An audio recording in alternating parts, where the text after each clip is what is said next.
fucking nerds who wants a shot at the champ. They bring the heat. Francis Ngannou is the hardest puncher in the history of fighting. They bring the knowledge. If you think this fight is going 5 rounds, you are out of your mind. They bring you the picks. The dog is getting it done in this one. We deliver every single week. We're bringing the heat, ladies and gentlemen. The Moneyline. Don't miss it on the MMA Experts channel each week. The Moneyline. We are live talking UFC Vegas 74. Got a fun main event, big flyweight stakes on the line. It's Kai Kara-France versus Amir Albazi. Mike Finch, my guy, how you doing? Good, brother. Got the mother-in-law in this week, so we just been going around Southern California, seeing all things beautiful, my friend. How are you over there in Florida, AJ? I heard your governor wants to be the president. Listen, I got no comment on the political side of things, okay? But I'm doing well, bro. I'm doing well. I'm having a beautiful time. And excited for UFC. Without a week of UFC, it gets low. It gets draining. Whoa. It's down. Like, I have more energy when I'm doing content every day than when I'm not. So I'm ready to fucking go to war this week and cash big on Saturday. I'm ready for this shit. I'm hyped. UFC does got us, though. They got the McGregor-Chandler Ultimate Fighter dropping tonight. This is kind of like the Ultimate Fighter pre-show. I mean, we're 2 hours before. As soon as the show ends, you guys can go enjoy. We got a card this Saturday. I mean, it's going to be action-packed now. Listen, let's talk a little Ultimate Fighter. Let's just have a theory out there.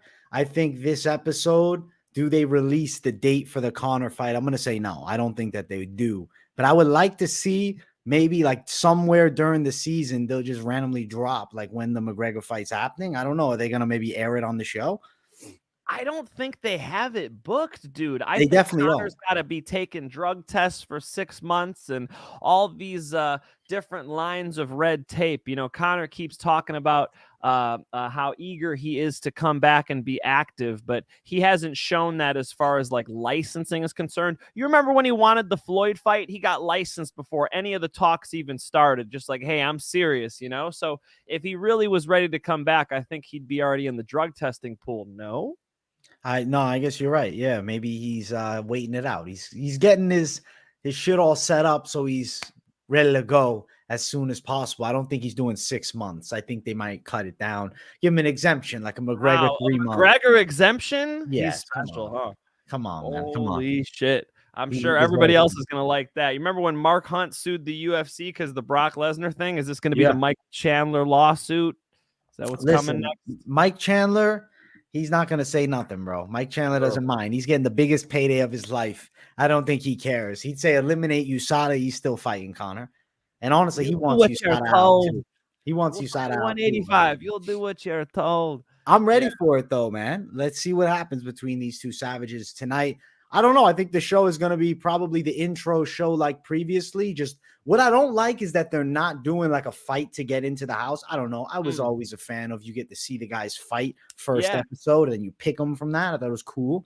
But since they're not going that route, I'm assuming the way they're going to do it is the either open workout to start and then they pick the fighters from that. Or is it, because I know I heard it's veterans and prospects, but that's right.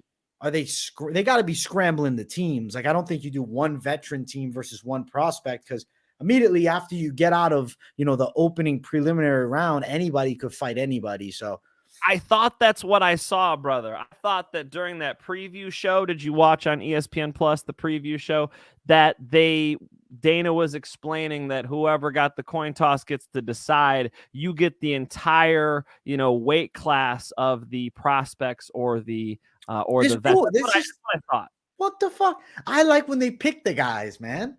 Individually. That's better. Even if they're veterans, I don't care. I would like to see a picking scale, because veterans, prospects, it's a fight. We're going to find out who wins it. So maybe the veteran with, you know, 6, 7 high-level fights is an appetizing pick over a prospect, but I'd rather watch the picks. I like the picks, dude, because like it's fun 100%. To see. Make them go through it. I mean, that's where you Right. get the Henry Cejudo and Right. Brandon Moreno drama. I mean, Yeah. this is how you got to make them pick, man. You know, back in recess, back in elementary school, it was you or it was Joe, and you made your friend pick between the two of you, and it was fucked up if they picked Joe first, and you remembered that shit, right? Put them through it, folks. Yeah, I agree. I'm in. Fuck it, man. That's the Ultimate Fighter coming back at you at 10 o'clock today. So we'll get into the picks here shortly. I'm looking forward to this card, man. I had a week off from the Fight Companions. I miss it. What were you doing, bro? What does AJ do on his week off? I don't know what I'm doing with myself. I don't know what I don't even know what I did.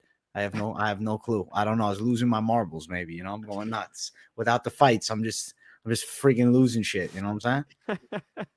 I know you wanted to enjoy Memorial Day with the family. Out on a boat or something. Yeah. I got a nice tan. You know, I look brown. Swimming with the crocodiles and shit in Florida. Listen, we swim with alligators, bro. No crocodiles. Alligators won't bother you, but crocodiles would. Okay. Alligators, they're more gonna keep to themselves, you know. Okay, so but a croc is gonna differentiate. Like, you know, this lake has crocodiles, this lake has alligators. Well, only a small percentage of Florida has crocs, man, and it's not near me. So alligators are more. I don't want to say they're docile; they'll still fucking rip you in half, but less likely, a lot less likely. So if you see an alligator swim up next to you, your heart rate doesn't go up. You're good. No, it would shoot through the roof. It would.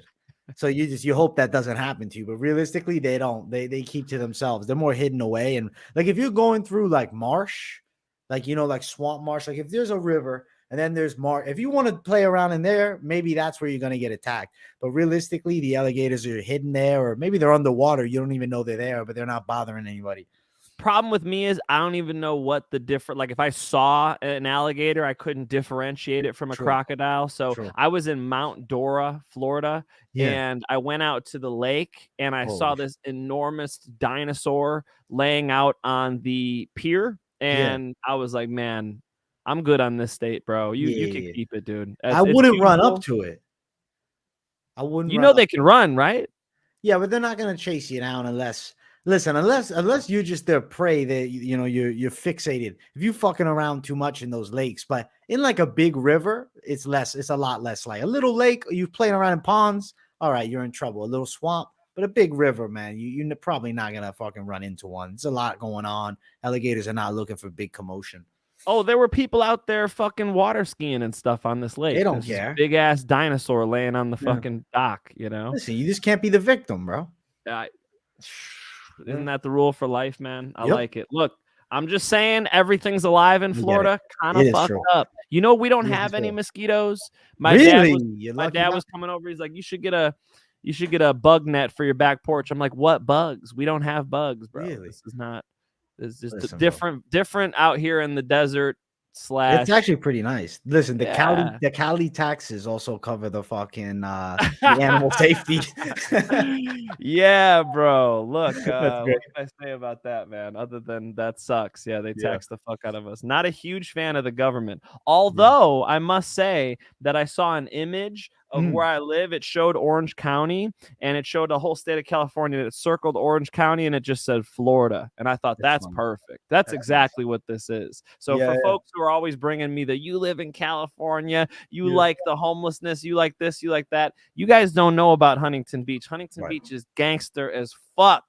Okay, it's not the same. The pandemic happened. The Huntington Beach Police Department put out a notice. They said, we will not enforce these lockdown rules. If you call us because somebody's not wearing a mask in your business, we're not coming. That's where I live, bro. That's nice. No, that seems like a good place. That's the fucking final frontier of Cali, I guess, right there. Huntington Beach, baby. Dude, we're trying to hold strong, man. We got a bare knuckle champion. Mark Irwin just threw down last week. Shout out to Mark the Shark Irwin, who I titled the new Huntington Beach bad boy, bringing the BYB bare knuckle title to Huntington Beach. Yeah, we're still out here, bro. Good shit, man. Fuck yeah, bro. Listen, Mike, I love talking about Cali and Florida, but it's time to talk about some beautiful violence, bro. Let's get into it. First fight of the night, we got Philipe Lins versus Maxim Grishin. I'm picking Grishin in this fight here. I like the striking from range. I think he'll be at a pretty controlled pace. I think he's going to be strong and close. I don't see Linz able to take Grishin down and get some grappling going. I mean, he's not bad on the floor. I feel like his hands are nice, Felipe Linz, but I have a hard time seeing him just picking apart out of Grishin, because you look at Grishin's last fight when he fought William Knight, he's not going to be a guy that's going to overshoot his shots. If he has to, he's going to win, a snooze fest of a decision. He's going to be very patient. And I think Linz is a guy that's going to have to create these openings, and that's hard to do with Grishin. So I'm going to go decision for Maxim. It's a good fight, right? This is a fun fight. Linz like coming off of a nice knockout. Grishin, very, very experienced, very good. If you look at how Linz knocked out OSP, he punched him when he threw a kick. So when somebody kicks at you and you punch at the same time, they're a little off balance and you could be real explosive and close the distance. And that's what Linz showed he really knew how to do. He used that explosiveness in his hands to close the distance and drop OSP, and then he just finished him with a barrage from there. And if you guys watch back to those PFL fights from Mr. Grishin, Jordan Johnson did the exact same thing to him. When Grishin kicked, Jordan Johnson threw a nice right hand, put him on his ass. He dropped him the exact same way. That is something I'm looking out for in this fight. Seeing that similarity and, one fighter's strength and one fighter's weakness, is that enough to sway me? I'm not sure. I think Grishin's better. I mean, I'm on the fence on this one. I'll go Grishin decision, but I'm definitely not betting on this fight.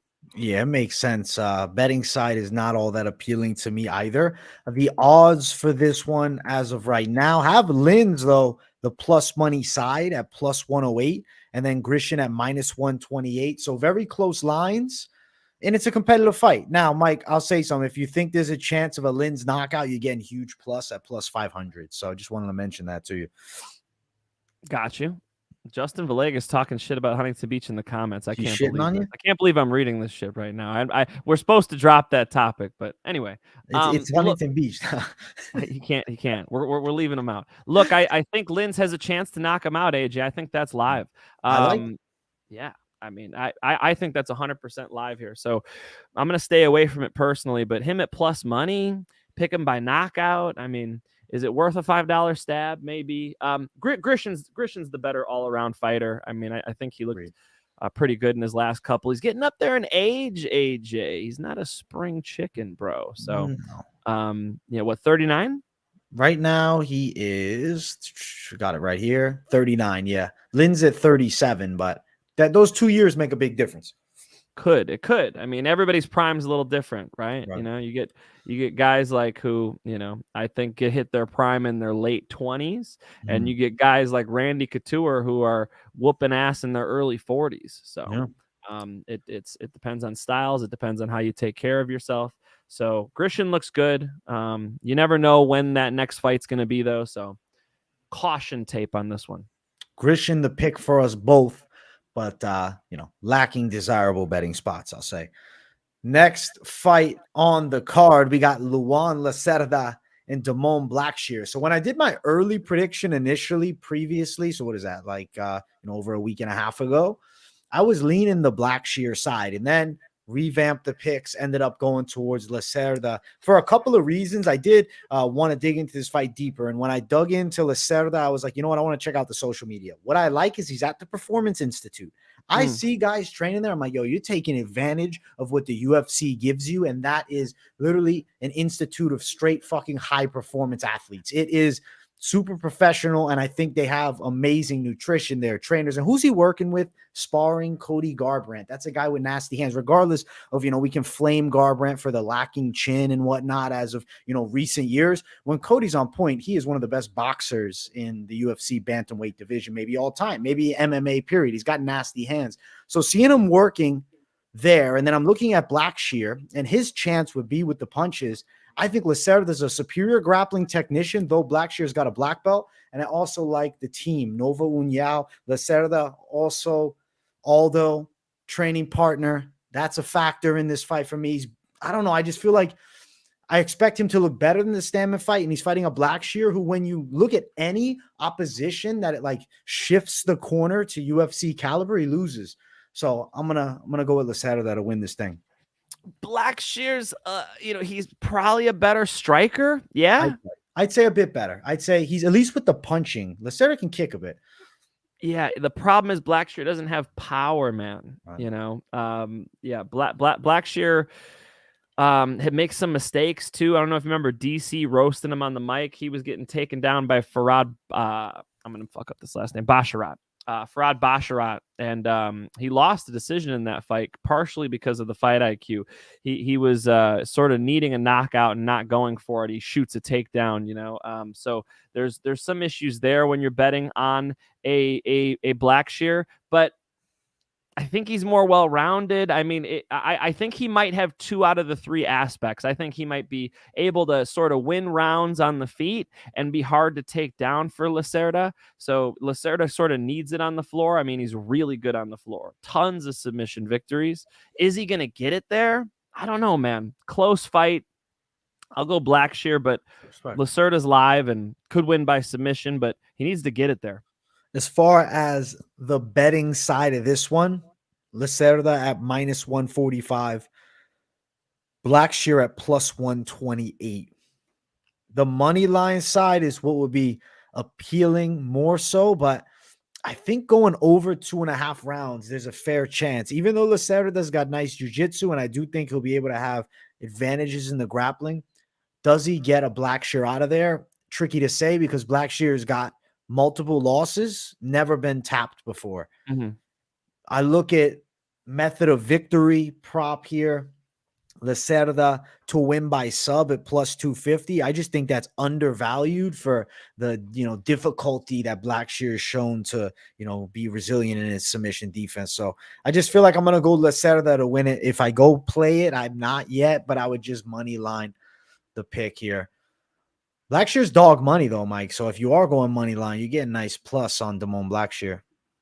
That is nice, but I really like one bet on this entire card. This is going to be a good fight, dude. This one's going to be a good fight. So it's another one where the matchmaking is nice. It's a fucking honest battle between guys that are top tier outside of UFC level, and now I mean they're both making their way in. 0-1-1 for Blackshear, 0-1 Lacerda. They're new in the UFC game. We'll see. I like the fight too, man. I'm interested to see how it does play out because speaking of Lacerda at the PI and whatnot, I'm curious if he's going to be, better than last time. We're like, you like shit. That. You like when you see guys at the PI. Do. Yeah? I do, man. Why? I think because it's like professional sports, you have a professional facility with not for, you have to pay, right? You get these high level coaches of, physical performance, and then you get high level nutritionists. As far as the MMA coaches, you got your own MMA coaches. I'm not thinking, the PI coaches for that. But as far as physical performance and peaking an athlete, I think that you should be at the PI if you're in Vegas, man. If you're around there, you can get in. Bro, from what I hear about like the meals they give you, like they're giving you like the most high level, tracking of your diet / physical exercise and whatnot that you can get, bro. So it's a very scientific approach that I think leads to guys peaking at the proper time versus like, let's say you don't maybe have a conditioning coach and you're doing your own thing and you just, kind of going day by day. It's not optimal. Remember they used to say Francis Ngannou lived in that fucking PI? Yeah. The ungratefulness. No, I'm joking. I'm joking. All the Ariel Helwani fans will come kill me. They'll come after you, man. They'll be in Huntington Beach. Yo, Mike, where's Mike Finch? Where's he at? I think it's a good fight, AJ. I like it too. Skip the bet. Get the popcorn. Let's go. Next fight on the card. We got Jinh Frey versus Elise Reed. I'm picking the Elise Reed side here, Mike Finch. I think that she's going to be fairly competitive in the stand-up, especially with her kicks. She's got some speed on it. Frey is not super fast. I know she's got like I would say it's almost like an impressive stance, and her frame, she's jacked. Like she looks menacing. But as far as her effectiveness, there's not a lot of power. I don't see crazy speed. If she is to win, I see her having to control for 15 minutes. I think Reed's better on the ground too. Younger girl entering her prime, older girl and Frey outside of it. At least Reed with some confidence actually between these two. I think I have to go Reed, but like Frey's in this fight. People want to shit on Frey because she lost a split decision to Vanessa Demopoulos. People want to shit on Frey, but honestly, she's pretty powerful. She's so much stronger than Reed. And is Reed that impressive?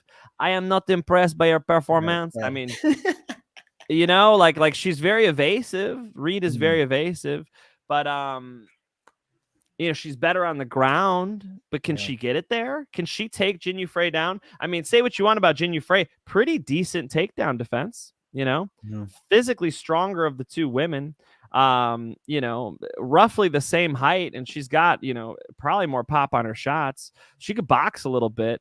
I think Reed gets this done with the mobility, with the kicking, with her well-roundedness. But I think Frey's a live dog. You know, I've heard a couple people talk about this like it's like a one-sided ass whooping, and Reed is swinging the hammer. You guys, I think, must be seeing a different hammer. What hammer is she supposed to swing? She's not that elite. Like Reed is, you know, at a similar level as Frey in my book. I'll go with her because she's a little more competent. But Jinh Frey's in this fight, man. She's going to be hard to take down. That would be key, right? If Reed gets on top of her, it's over. I think it's a striking fight. I like it, man. Listen, we're both on the same side, but you're definitely about 3 notches below the confidence level that I am. Reed right now is minus 120. And then 5'6"? 7 notches, 8 notches. Bro, what is Reed good, AJ? In terms of UFC, I'll put her at okay. Like, I'll be straight up. I can't say good. If we're going UFC level fighters, the good bar is towards here. I think she's at the okay. I need to see more. She's got to develop. You know what I'm saying? She's young. I do think she beats a Frey. I guess I look at Frey and I'm just never over impressed. I think about the record too is a little bit of a factor at 11-8. She's taking some losses later. The bad knockout last time out. I just think it could also be mother time catching up to her, you know? Fair enough. I respect it. I respect it. I'm just saying, you know, people think it's like a landslide, you know, and I bet it's like a split decision. Well, if you are thinking decision, Mike Finch, the over 2.5 is minus 260. I think like that could be something to parlay up. I do like the over. I'm going to be honest, bro. If there's a finish in this fight, that will shock me more than Frey getting it done. I don't think there's a finish here. I think it's going all 3. So I like that over a lot. And I think for a parlay, potentially that's one to circle if you want to add in some extensions. Yeah, man. I think a decision here makes sense. Frey's going to try to get a knockout, but Reed's too mobile. Reed's going to try to get a submission, but Frey's takedown defense is competent enough. They go all 3. I like it. Reed for both of us, but over 2.5 is the thumbs up here. Next fight of the night, we got Willie Cat, Daniel Santos, and Johnny Munoz Jr. rebooked. We were supposed to have this fight, you know, some weeks/months back. And I picked Willie Cat then, and I'm picking him now. I think he's more dangerous than Munoz. I feel like the speed is a factor on the feet. And also something I want to note is Willie Cat has shown some crazy resiliency, man. Getting hurt by Castañeda. Dude has no quit and then keeps coming. Munoz Jr. is not a bad striker. He's decent on the feet. I feel like as far as his ground skills, I'd say he's pretty well-rounded on the floor. Solid takedown defense, good jiu-jitsu, but not remarkable. I think Willie Cat is just better, and he's also more explosive. So I'm going to go Willie Cat to get it done. I'm going to knockout. Willie Cat's fun to watch, dude. I'm a Willie Cat fan. He's dangerous on the feet, dangerous on the ground. When he was hurt and he was on his back, his guard recovery is like beautiful to watch, man. You know, he could have been mounted, but he just hip escapes nice, gets his knee in between. You know, in order to pass somebody's guard, you got to beat the distance between their elbow and their knee. And he's really good at just creating that frame and getting back to a nice spot when he's in a bad position. So as far as finishing Santos goes, you can hit him, but it's very hard to get the referee to step in between the two of you. Munoz Jr. is going to have a lot of trouble. Munoz Jr., I think, should be a decision machine in this fight. Just try to box and wrestle, hold him on the fence a little bit, soak that clock up. Munoz Jr. is in this fight for sure, but I think Santos is better on the feet, better on the ground. Yeah, I think Santos could potentially get him. I'll go with the classic AJ call. Give me the club and sub. Club and sub, Mike Finch. I like it, man, because I do think sub's possible too. This fight right here for Willie Cat, as far as the lines, minus 220. For Munoz Jr., it's plus 185. I like the Willie Cat side. Mike likes Willie Cat by submission, plus 1,000. Mike Finch, plus 1,000 for sub. Whoa. And knockouts plus 165. Bro, we're Whoa. going plus 1,000. We're playing Willie Cat sub, bro. I think I might sprinkle something on that. I think Willie Cat smacks him, makes him shoot, jumps the guillotine, and it's a wrap. Listen, Mike Finch, I think that it is worth a play. I'm just gonna fucking jump on it right now. Let's go. Plus 1,000. Plus 1,000 before everybody sees this. You know what I'm saying? Before everybody starts playing it, I want to get it. Let's see. What am I gonna do here? I know this show makes waves, man. This show makes waves for sure. It's always fun to go train my people. Yeah. Hear them talk about this show. My friend Mike, my friend Ryan. I hear them talk about watching my show. Pretty cool. My show, our show. Pretty cool. No, I get it though. Yeah, I'll take full fucking credit. You got at least with your people in person, man. Come on. There you go. So yeah, we'll go Willie Cat. Santos is a fun fighter to watch, man. I talk about fighters who are worth betting on, who are good at betting on. Just know that Santos throws himself into the fire a little bit. Be mindful of not betting the farm on him, because he's the type of guy who has exciting fights, sometimes maybe at the expense of, getting that clean win.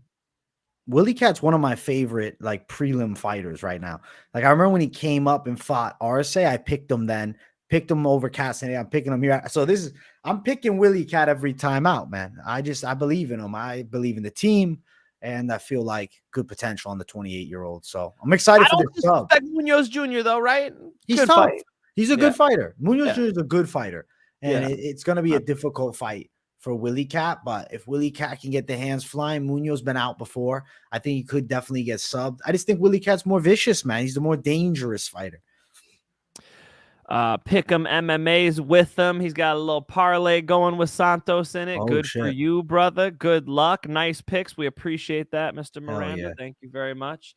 We agree on this one, brother. Let's go. Next fight on the card, we got Andrei Arlovski and Don'Tale Mayes. Fuck it with this one here, man. I'm going Arlovski. Give me the OG. Don'Tale Mayes, just not super impressive. Doesn't really have great combos. Isn't a huge puncher, but he's a menacing force. He's huge.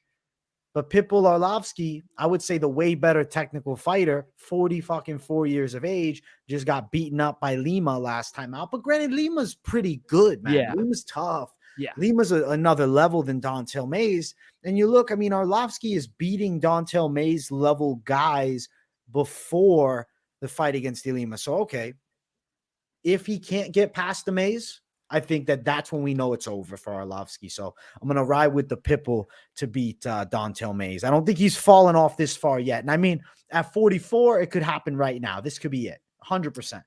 But I'm going to say he gets it done. Exactly. That's my thing, right? I looked at this matchup, and although Mayes is one of the worst grapplers in the UFC, and somebody who got submitted by Cyril Gane, he's good enough to beat a Josh Parisian. And so, looking at this matchup, my initial thought was, at 44 years old, Andrei Arlovski hasn't fought in a year now. When are we going to see that big drop off in performance? And then I dug into it a little bit. I went on Instagram. I saw Andrei Arlovski was posting pictures with Mike Brown. He's got the big wrestling sign behind him. And I'm like, man, he looks in shape. I like that he's in the wrestling room over there. I'm thinking, dude, if he just hits a takedown or two on this guy, he could absolutely smash him from the top position. Andrei Arlovski is 2 or 3 takedowns away from dominating this fight, because Andrei ain't the one getting taken down. On the feet, it's close. Don'Tale Mayes is in it, I guess, but Andrei could pick at him with the 1s and 2s and low kicks and try to win rounds. It's pretty competitive on the feet, but if Andrei gets a hold of him and wrestles him, the inkling I saw based on his Instagram, dude, that would be really smart. That would be a genius game plan by Arlovski and Mike Brown, and I hope to see it. 44-year-old Andrei Arlovski, is the UFC heavyweight division good enough to get him out of there? I don't think so. 44-year-old Andrei's the pick. Let's go, Mike. I'm glad we're on the same side. I was thinking, that we would be. Because I don't know, man. The Mays side is just not an appealing pick. As far as the lines for this fight, you got Arlovski at plus 120, man. And he was, close money favorite at one point, but now it's spread, man. Dontel Mays is a minus 140 favorite. So I like the plus money Arlovski side. To bet the Pitbull at 44, you know what?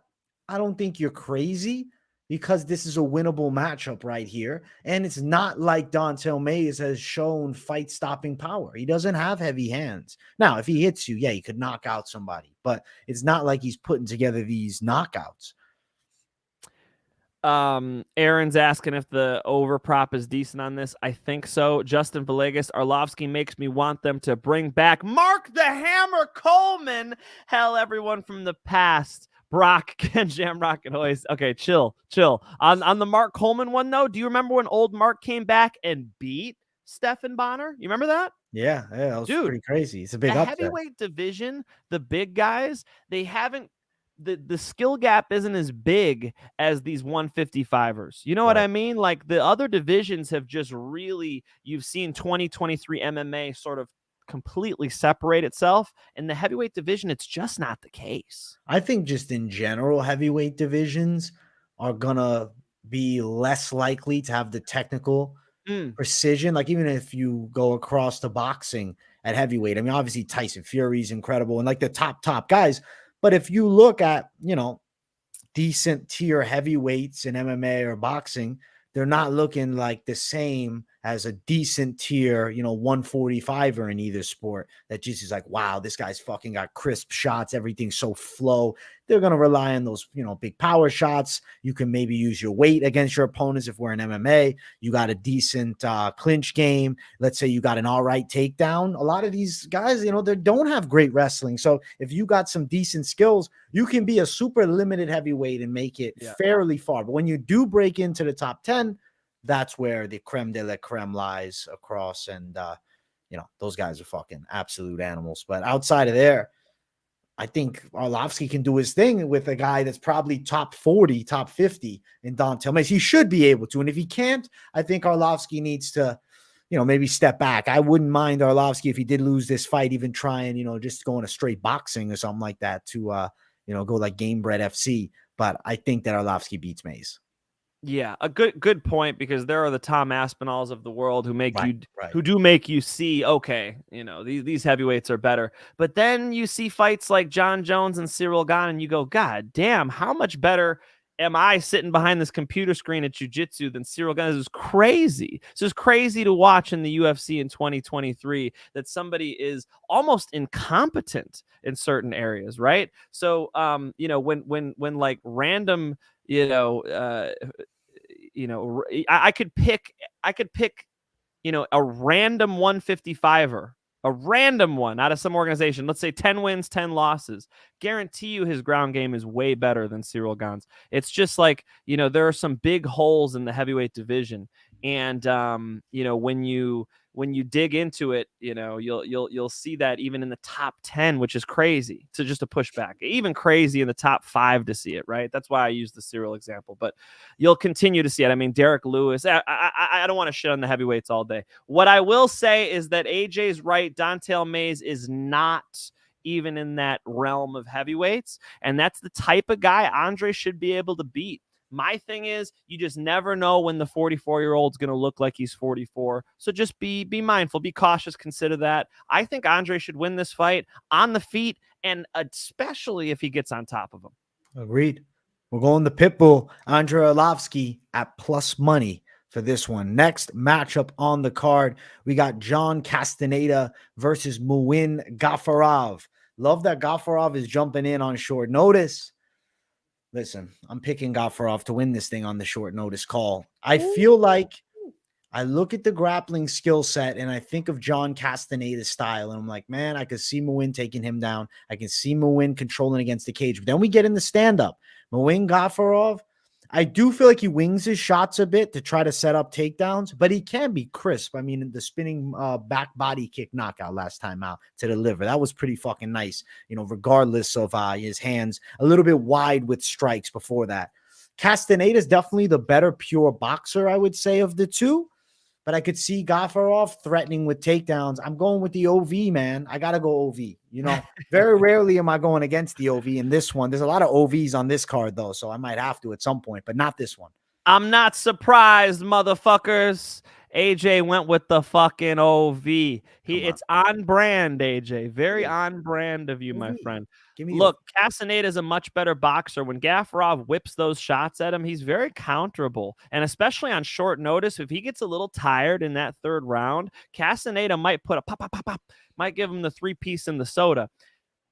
Gafurov's sambo should come into play here, dude. That sambo background that he's got, he's taking the fight on short notice. If he just reverts back to that simple game, pushing him into the fence, getting those trips, getting to the top position, I think Gafurov could grind this thing out, dude. He might hang on to him a little bit. He might gas out. I don't know. I don't love picking people on short notice, but Castañeda seems like his only shot is landing a big punch in this one. Give me Gafurov decision. Gafurov decision. Excuse me. For both of us, so I'm choking over here. Holy shit.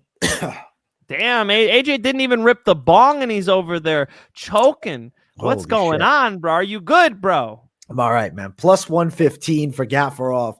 Castañeda minus 135. I'm almost brought to tears at the plus money OV. You know what I'm saying? I got you. No. Pull it together. OV, tell us that you're going OV. Tell us what we don't know. What do you think? I gotta go. Listen, give me Gafurov. And Mike's also on Gafurov. He rarely is picking against OVs either, actually. I mean, I'm trying to not have a rule, but yeah, I guess so. And AJ will add the OV even if it's not there. Blanchfield Ov. I mean, if he likes you, it's gonna be Ov at the end. Yeah. If you got the grappling chops. We're going over OV. OV, just be careful of him gassing. Let's go. Plus money side. Next fight. We got Elizeu Zaleski versus Abu Bakar Nurmagomedov. Listen, Mike Finch, this is another situation where we're back to back with the OVs. I'm going to pick Abu Bakar Nurmagomedov. And I do believe that at this point, he got outmatches Zaleski on the floor with consistent chain wrestling. The stand-up is okay for Abu Bakar. Decent southpaw. Zaleski's a little bit more explosive and fast, but I do think Nurmagomedov can get a hold of him. And if they get to the ground, I see Nurmagomedov embracing the grind, man. So I'm going Abu Bakar decision over tough Zaleski. But I don't know. I think the grappling from Dagestan is going to overwhelm him a bit. Yeah, against Kita Nakamura, Zaleski was taken down against the fence in 15 seconds. And what happened when he got taken down? Did he pop back up? No. Nakamura was able to wrap his legs up. What does that sound like? Dagestan style. Yeah. So you know Abu Bakar is sitting at home, looking at the way he gets tripped up on the fence, looking at the way he has problems getting taken down on the fence, looking at the way he straightens his legs too much, he puts his feet together too much, he's making mistakes on the mat on how to stand up against these guys, and the Dagestan blueprint is perfect against Zaleski. So absolutely slamming all day. Nurmagomedov should either submit him, right, or just grind out a decision. Luckily, either way, the money line's juicy, so you don't have to pick that. Just fucking money line Nurmagomedov on this one. Nurmagomedov is the money line side for this one. Now it's even money, but when I played this thing, I got it at plus. Right now, it's minus 110. Give me Abu Bakar with Mike Finch. I think that he pulls it off. I saw improvements in his game in the stand-up. Even last time out with Omar Gadziev. And then you look at on the ground, he's controlling Gadziev, who's actually a pretty quality fighter on the floor. As far as win, decision, I would just money line. Just money line it, man.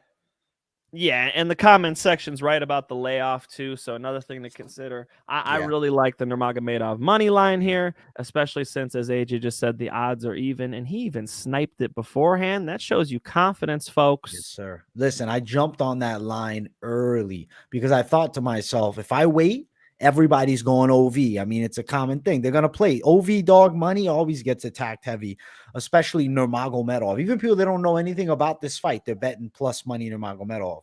And you'll usually win doing so. They're betting on it, you know? Right. So give me the plus money side or the even money side now we're going to Nurmagomedov. And I'm glad Mike Finch is also on the same side as we head into the main card. First one, make sure you guys smash the likes if you haven't. And if you're new, subscribe. We got a Moneyline Tuesday, but it's every Monday per usual, 8 p.m. Eastern time. We got Jamie Mullarkey versus Muhammadjan Naimov. Mike Finch, when this fight now got filled in, I said, gosh, I'm in one of those tricky situations. I'm going to fuck the OV in this one. Muhammadjan, we're not worrying about the last name. It's a different style here. Taekwondo champion, very good stand-up game, but does have competent submissions. But then you look at Jamie Mullarkey, and when I sleep on Mullarkey against guys coming in from outside the octagon, he can fuck them up for 15 minutes. With Naimov, I'm asking myself a serious question. How is he going to look in the later rounds? This is the only concern now, is that, right? He's at team elevation. Mike Finch. Naimov at team elevation. Is that a positive factor taking a fight on short notice? You're in Denver, Colorado. And now you're fighting Jamie Mullarkey, who is mostly a striker, but not as technical and crisp as Naimov. It's just when I see Naimov fight, I think of the Contender Series fight with Colin Anglin, and I'm not overly impressed. I think of dangerous stand-up, but I also feel like we don't know enough about him. Like, it's almost like, to me, if I go and pick Naimov, I'm doing a, disservice to the Mullarkey UFC level experience, and he's beating the guys that he should for the most part.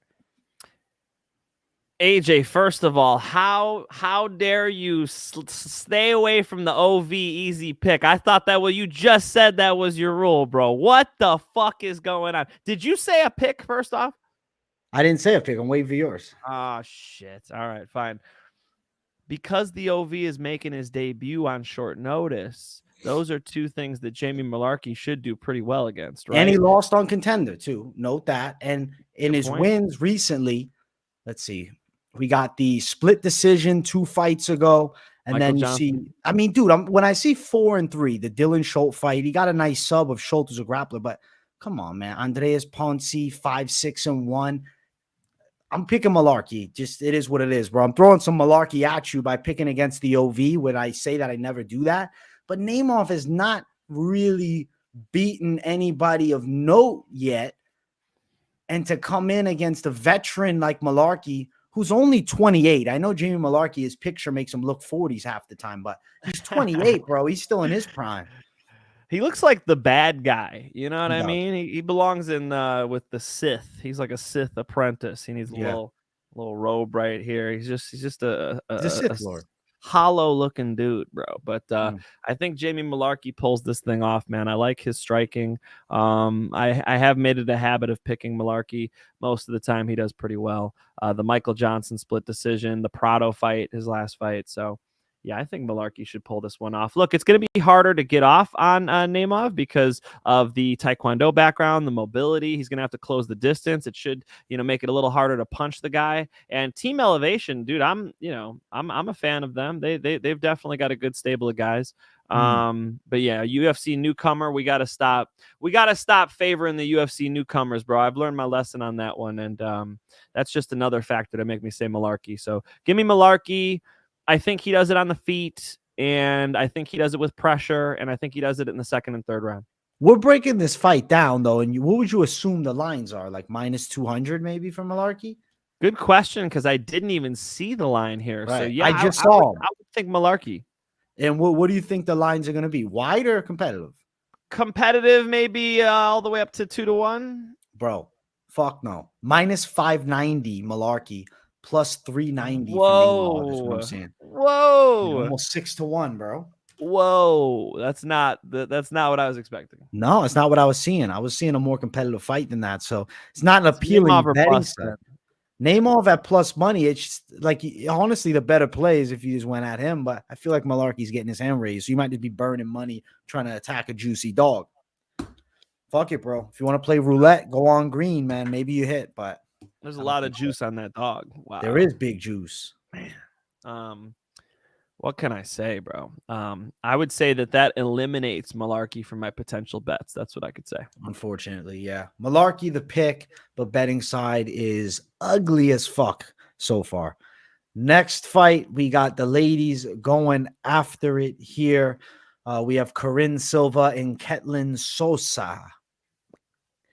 I've been picking Karine Silva, man.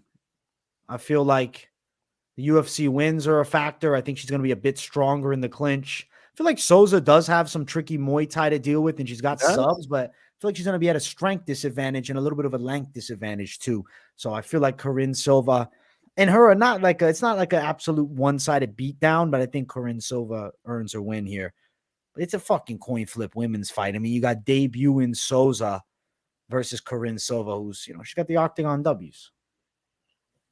Souza's got nice Muay Thai. I like that word tricky you use. She's a little playful with it. When she gets in the zone, she's got the nice low kicks. Like she'll sort of check and then return before you get back to your stance. She's got those classic Muay Thai pieces to the puzzle, but Silva does too, and Silva's bigger, Silva's stronger, Silva's better on the ground. Silva already had a phenomenal UFC debut where she got a finish, and she looked good. I like Silva, man. I do.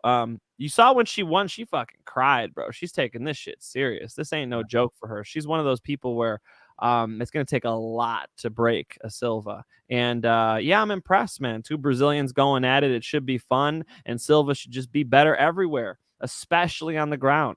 So give me Silva all day. Minus 225. Silva's wide. And then on the other side, it's plus 190 for Souza. Silva to win it. Money line is wide. The over is minus 120. So that's actually nearly even. What do you think, man? Method of victory. You think it's Silva decision? Woo. Dude, I could see her potentially getting a finish in this fight, AJ. I could see her getting to the top position and trying to put Souza away. Does she do it with a mounted TKO or a submission? Fuck, dude. You're putting me on that's harder now. I would potentially consider Silva as a money line play. But as far as she's got 8 wins by knockout, 7 wins by submission. Could be one of those. Dude, the sub line is plus 165, so it's not big juice.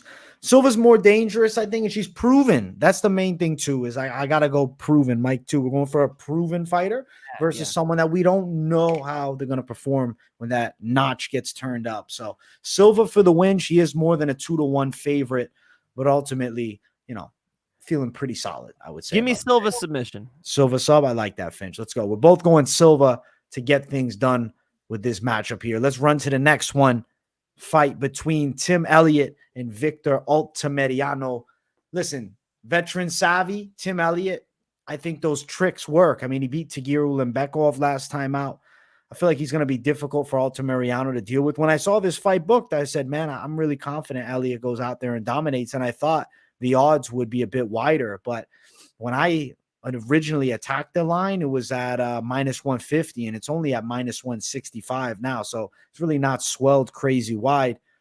Do you think it's because Altamirano is a true dog coming to bark here? Or do you kind of like this stylistic matchup from Mr. Tim Elliott, the OG? I kind of like the stylistic matchup for Tim Elliott, man. Same. I don't see where Altamirano wins this fight. That's what I'm thinking. Tim Elliott's just a little bit better everywhere, a little bit more experienced. I mean, just beat Tagir Ulanbekov. I think that's a lot tougher test than Victor Altamirano. I'm going Elliott all day. Elliott all day, bro. I actually threw on the money line. Look at you betting like a motherfucker right here. Early. Wait for weigh-ins. Yeah. Everybody wait for weigh-ins. Unless you're AJ, then throw that shit out as soon as you see it, huh? Listen, sometimes you got to be a savage, bro. When you have a week off, you got to jump the lines early. I thought Elliott would grow. I thought he would be 2-1, 3-1. He's still in that minus 150 to 65 range. So I got Tim Elliott. I think he'll control in the clinch. I think he's awkward on the feet, and I don't see Altamirano with enough danger in his striking. Yeah, he's got okay boxing, but I don't see huge power. I think Tim Elliott's going to do his thing. So confident pick Tim Elliott for me too. Confident pick Tim Elliott. I think he gets it done, bro. Victor Altamirano is good, not great. Tim Elliott shouldn't have many problems, bro. Again, Victor Altamirano, not that much of a specialist, not really a super threat anywhere. And that's where I've seen, Tim Elliott have some issues. I mean, he was on the losing streak, but if you look at it, Davison Figueiredo, Oscar Askarov, Brandon Royval, like that was the losing streak. How do those names sound? How did that age, right? Tim Elliott's good. Tim Elliott's good, bro. And I mean, he won the Ultimate Fighter, fought Mighty Mouse, gave him trouble early. He's been in there with everyone, and he's always fairly competitive for the vast majority of his fights, win or lose. So Tim Elliott for the win. And yeah, he's a little bit of a favorite, -165. Altamirano's the +145 dog. I like the money line side. Like I said, I already threw a bet down on it. So let's go. Tim Elliott for the win. I like it, AJ. I've never heard you throw so many early bets out. Either you don't usually do this, or you're just letting us in today. I don't normally I guess I sometimes do, but not like this. This is a true, because I had a full week ahead. I said, fuck it. I'm going to try to beat the lines with matchups where I'm not overly concerned about weigh-ins, bro. Got you. Let's go. So it sounds, folks, if I'm hearing this right, like AJ's a little bit confident this week. On a couple things. You know what I'm saying? All right. Let's go. Good. Hey, everything you just said you bet on, I'm into. Good. No, I'm glad to hear it, bro, that we're on the same side for a lot. And that's, before we even talked about the fight. So we're seeing it similar. You got to get that fucking value, bro. I'm trying to beat out the lines, man. You know what it was is AJ had an off week and he didn't know what to do with himself. I didn't know what to do, man. AJ's like, do I got to get a girlfriend now? What am I doing here, bro? He made a Tinder profile. I didn't mean to put you out. I didn't mean to. No, it's good, man. It's good. Listen, plenty of girlfriends, bro. You know what I'm saying? Let's go. Maybe. Let's go to the next fight on the card. The featured bout of the night. We got Jim Miller versus Jared Gordon. Mike, I picked Jared Gordon, but I am concerned about this fight. I want to see weigh-ins here. There's no bet on Jared Gordon right now for a few reasons. One of which is he was just dropped with a fucking headbutt and stopped against Bobby Green a month ago. And also note, Jim Miller is on a bit of a fucking tear aside from his last fight where he got, beaten up by a youthful Alexander Hernandez who's got good kickboxing. But I feel as though if I'm looking at this fight, all intangibles aside, just put them together, what we've seen versus what we've seen lately for both. I think Jared Gordon should win this fight by a decision. But the concern is he 100%. I don't know. I have no answer to that. Only the fucking fight is going to show. I'm picking Jared Gordon, but I'm bringing up some concerns, and people have bet the fuck out of Jim Miller because obviously they're looking at him as a valuable dog, and I don't think you're crazy for doing so. But right now I'm on Jared Gordon for the win. Yeah, Jim Miller's sub is live here. Jim Miller is a lot better at jiu-jitsu. Jim Miller could find a submission, but Gordon can wrestle. I think Gordon, ever since training with Bilal Muhammad and those guys, has sort of increased his ability to grapple on the fence and sort of defensive grappling. And, Patty got nothing going against Gordon. A lot different of a style, but, just a decent thing to prepare for when you're thinking about grappling offense from Jim Miller, because Jim Miller gets submissions over everybody. If you can keep Jim Miller off of you, which I assume Flash Gordon will be able to do, he'll do fine in the clinch, probably eke out a decision with the striking. It's a good fight, man. This is a competitive matchup. I'm not sprinting to go bet on this thing. I think these guys are going to have a good fight. Give me Flash Gordon, give me Jared Gordon decision. Jared Gordon for us both. -164 for Gordon. Miller at +144. As far as Gordon to do it, method of victory wise, decision +135. But like I said, I'm not crazy about the betting side of this fight.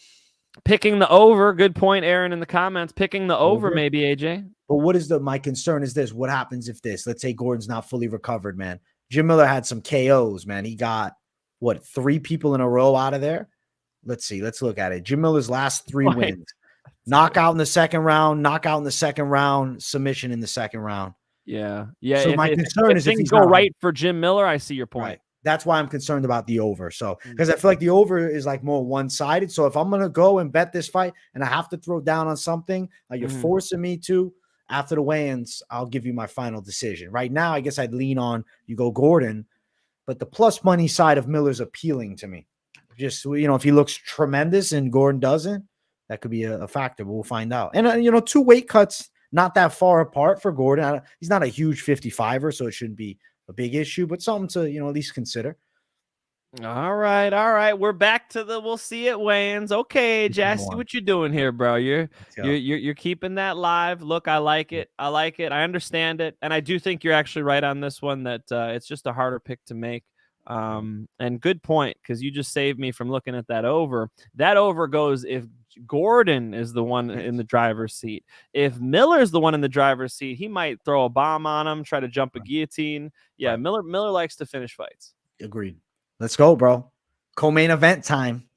We got Alex Bruce Leroy Caceres versus Daniel Pineda. Like the fight a lot. I think this is going to be a dope matchup, but I'm so interested to see how the styles clash here. Pineda's fucking junkyard dog tough and a straight finisher.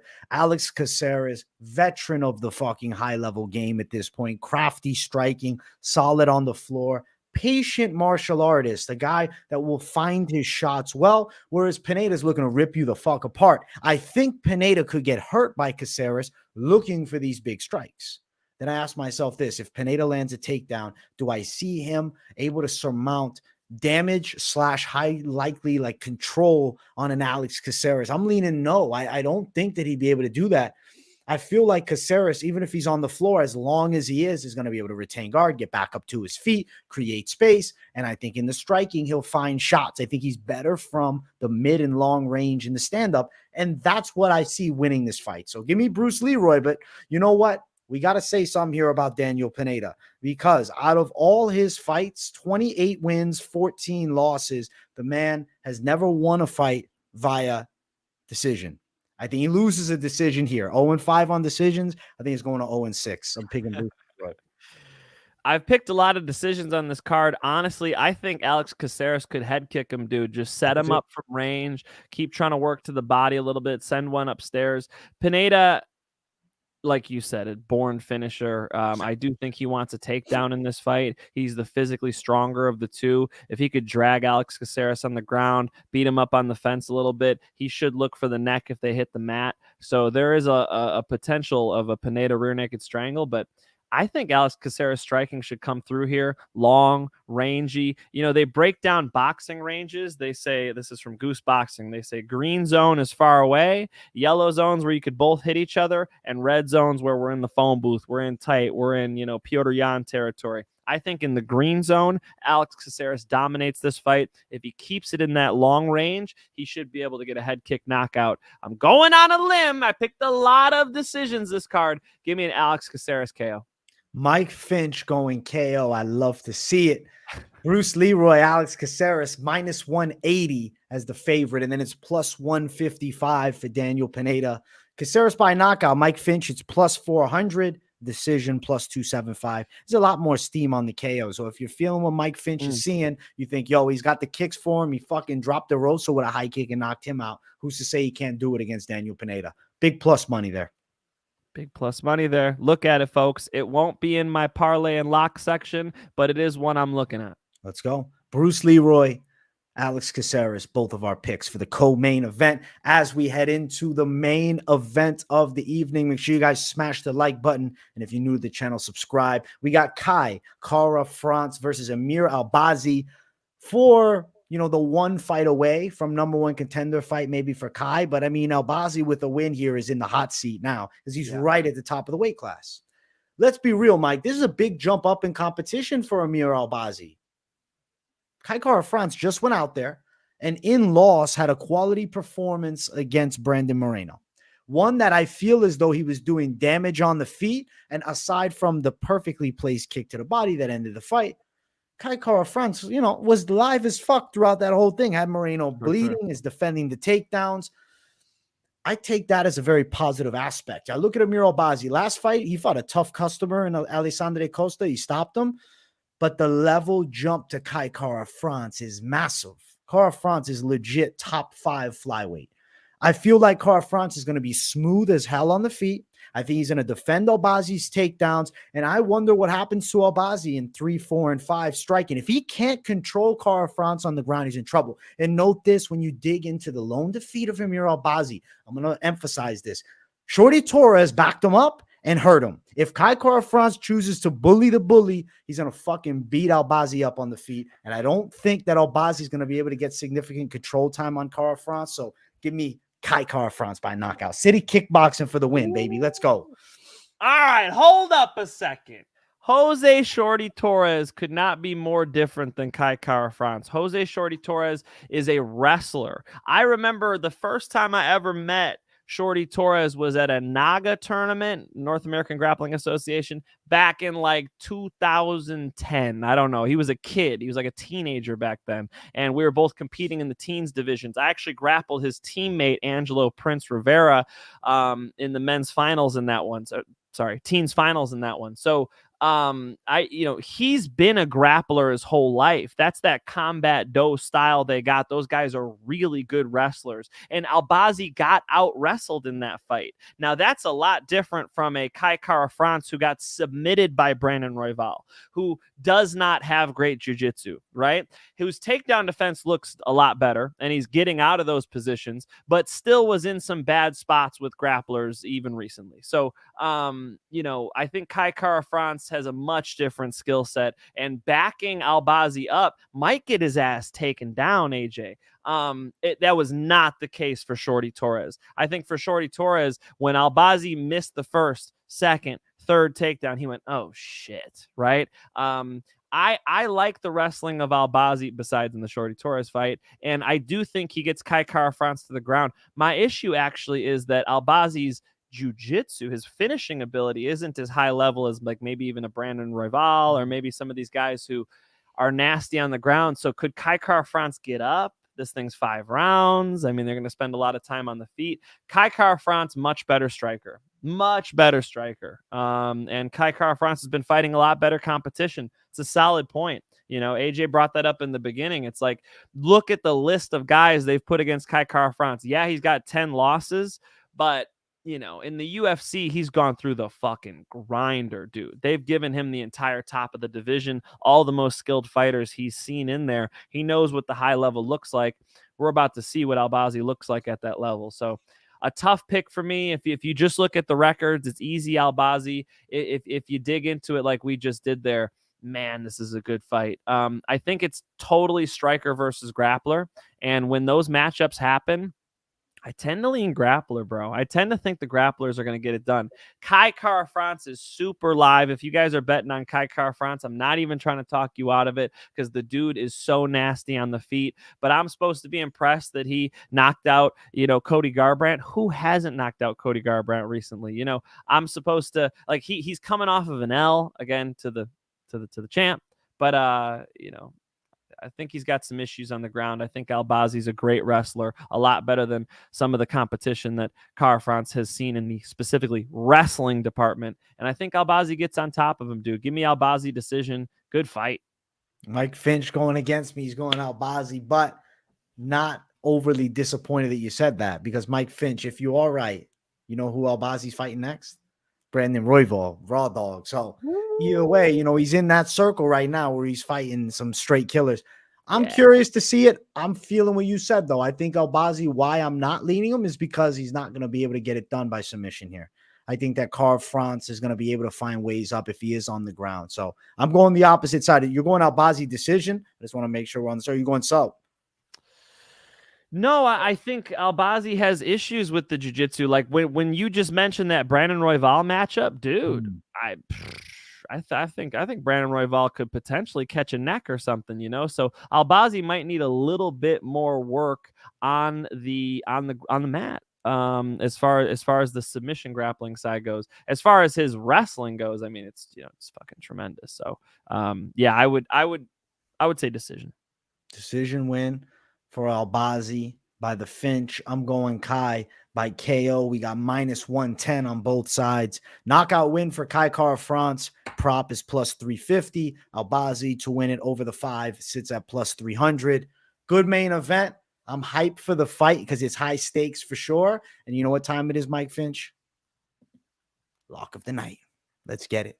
Let's lock it up.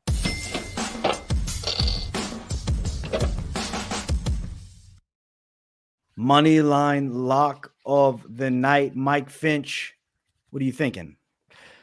I cannot believe how close this line is on the Nurmagomedov fight. Folks, if anything, I would think Vegas would see Nurmagomedov and they would go, oh shit, we better pump that thing up. Look, I think Abu Bakar's been getting better. I don't think he's the same guy that got triangled. I think he's the guy who's been training with Bilal Muhammad, training with Islam Makhachev, training under Coach Khabib. And Cain Velasquez is back at the gym coaching. Like, I really think that Nurmagomedov is going to put on a good performance here, folks. We've seen the issues with the takedown defense. Hello, Nurmagomedov on the fence. He's going to tie those legs up. He's going to get it done. I'm going to lock Abu Bakar Nurmagomedov with a nice fat padlock on this one. Mike Finch, man. I'm on the exact same one. I didn't even know you were picking that one. So let's go. I'm going Abu Bakar at plus money. I already attacked it, guys, because I knew the line was coming in. You got about even money now. Still great value. Mike Finch and I both on the same lock. Let's go, Mike. Let's fucking double down like savages on this shit.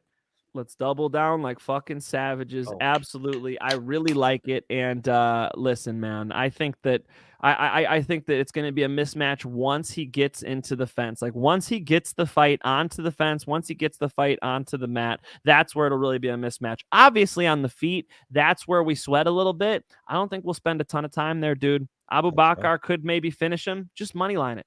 Money line, guys. That's the side. Let's go. Mike Finch and I doubling down on a lock this week. Let's get into parlays. All the competition that try to compete, stand back, watch the bomb drop. Parlay time. Mike Finch, we're throwing. Was that the rock version? Yeah, it's the rock version. Is that the heavy metal version? Heavy metal, bro. We're getting fucking dark in that shit, bro. Some hard rock because we got to kill a parlay. So I got to bring the vengeance. You know what I'm saying? Let's go, dude. Let's hear your vengeance parlay. Do I have to go first, or is it you got to go first, Mike Finch? I always give it to you, unless you know what I'm saying. I'm trying to be sneaky with it. I appreciate that. Well, even though we're locking the same guy, you still went with it, so I appreciate that. Okay, all right. You want my parlay, folks? Yes. I know the women's fights don't always go our way, but Karine Silva should absolutely beat up Souza. I think she's better on the feet. I think she's better with the wrestling, and we all know that she's better on the ground. You don't even have to pick that submission because we're going to parlay that up with the UFC veteran Timothy Elliott. Give me Tim Elliott. Give me Silva. Money line them both. Plus 130 for Karine Silva and Tim Elliott. Mike Finch, I like what you're thinking with Tim Elliott because he is also on my lineup as well. I'm going to throw Tim Elliott on my slate, and I also got to bring in my guy who I've continued to back throughout, Willie Cat. Brings me to plus 140 for Tim Elliott and Willie Cat for the parlay. But I also feel as though I want to add in some Nurmagomedov, at least even money. So if you did throw Abu Bakar in, which is Mike Finch and I's lock, both of us is plus 355 for those three fighters. And while I'm making it crazy, let's also add in the over for the Jinh Frey fight. What about Nurmagomedov? We already got the Savage in Nurmagomedov. We'll throw another one. Whereas I got to find this line here, man. It's not AJ's making a crazy concoction for you guys, just so you know. AJ's the 5-year-old kid at one of those machines with the soda, and he's just mixing a Dr. Pepper, Coca-Cola, root beer. He's giving you some crazy shit right here. Listen. If you bring in Tim Elliott, you bring in Willie Cat, you bring in Abu Bakar, and you think that Jinh Frey and Elise Reed is going long, you got plus 530 for that slate. So I like it. Look, I think these are some solid picks. Dixon Sider's trying to talk me out of the Tim Elliott pick. He won't do it. Although, AJ always talks about waiting until weigh-ins. It is good to see them at weigh-ins. I might take a stab at it beforehand, man. I like those. I like those three. Tim Elliott, Silva, and then Nurmagomedov. I'm a fan of that, dude. Let's go. Mike Finch, we killing it for another week. Happy to have the fights back. Holy shit, without them. What is anything, man? I don't know what I'm fucking doing myself. You know what I'm saying? Well, we're back you don't like anything. You don't play the guitar. You Mike don't. Finch. All I've been doing lately, bro, is working out, training boxing, and fucking this. That's it. Give the people a flex. Can we get a flex from Wanna from see a AJ? fucking Can we get little flex, bro? We're folks? talking I flex know you tonight. guys don't know because he's behind the fucking monitor, but my man AJ's got some guns on him, and he doesn't even have his Void card. He doesn't even concealed carry. That's it, bro. We got two. We got two on us. You know what I'm saying? Florida's actually got open carry coming in next month. It's intense. Ron DeSantis, you savage motherfucker. God damn, dude. Ron DeSantis coming back up, bro. What a controversial man. Yeah, look, I like your freedoms in Florida, bro. Keep it free and crazy out there. I love it. Let's go. Mike Finch, much love. People, much love. We hope you enjoyed the money line, and go enjoy the fuck out of the Ultimate Fighter that is finally back with some savage coaches. If you have not watched the Ultimate Fighter recently, or if you're a newer fan that hasn't seen it, when you get top tier coaches with strong personalities, I'm telling you, you got a fucking tremendous show. So make sure you guys go enjoy Tough, man. We got to boost the ratings a little. If you guys get some money off of our picks, we always appreciate the tip jar. The tip jar's out there, folks. Go ahead and throw anything in it. As of today, did we have a single tip? You have an empty tip jar? We just gave you an hour and a half of beautiful entertainment. All right. I roasted AJ on everything I could think of. Okay. We went through it, and you guys didn't put a single penny in the tip jar. I notice. All right. I see all you there sitting in the live chat. I notice. Okay. If you guys make some money off of our picks, send it back. We always appreciate it. Enjoy the fucking Ultimate Fighter tonight. We love you guys, and we will see you every Monday. Special Tuesday edition because we needed to hang out with the family on Memorial Day. Thank you all for your service if you're in the military. And of course, we remember those who did not make it back home from their service. And listen, it's back on Mondays, so we will see you guys Monday, and we'll talk then. Let's go, baby.